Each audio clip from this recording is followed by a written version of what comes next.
લક્ષ્ય ન્યૂઝ, એક નજર, એક લક્ષ્ય.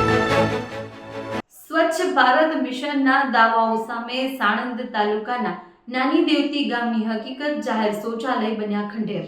ભારત સરકાર દ્વારા દેશભરમાં સ્વચ્છતા માટે સ્વચ્છ ભારત મિશન અંતર્ગત કરોડો રૂપિયાની ગ્રાન્ટની ફાળવણીને ગ્રામ્ય વિસ્તારોમાં સ્વચ્છતા સુવિધાઓ વિકસાવવાનો દાવો કરવામાં આવે છે.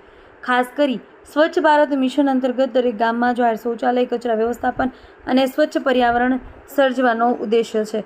પરંતુ સાણંદ તાલુકાના નાની દેવતી ગામની હાલત આ દાવાઓની પોલ ખોલે છે. ગ્રામ પંચાયત ઓફિસ સામે જ ગંદકીનું સામ્રાજ્ય છે. નાની દેવતી ગ્રામ પંચાયત ઓફિસની સામે જ ગંદકીના ઢગલા જોવા મળ્યા છે. ગામના મુખ્ય ચોકથી નાગદેવતા મંદિર તરફ જતા માર્ગ પર કચરાના ઢગલા ગ્રામજનો માટે નાસુર બની ગયા છે. આ રસ્તો રોજબરોજ વપરાતો હોવા છતાં કોઈ સફાઈ વ્યવસ્થા દેખાતી નથી. જાહેર શૌચાલયની હાલત દયનીય. ગામમાં બનાવવામાં આવેલા જાહેર શૌચાલયની હાલત અત્યંત બિસ્માર છે. શૌચાલય બની પછી લોકો પણ ક્યારેય ખોલવામાં આવ્યા નથી તેવું લાગતું નથી. આજુબાજુ ઝાડી ઝાકરા અને વેલથી આખું વિસ્તાર ઘેરાઈ ગયો છે. શૌચાલય આગળ ગંદકીના ઢગલા તેમજ મોટી સંખ્યામાં દેશી દારૂની પોટલીઓ જોવા મળતા સ્થાનિક સામાજિક બેદરકારીની ચરમસીમા સામે આવી છે.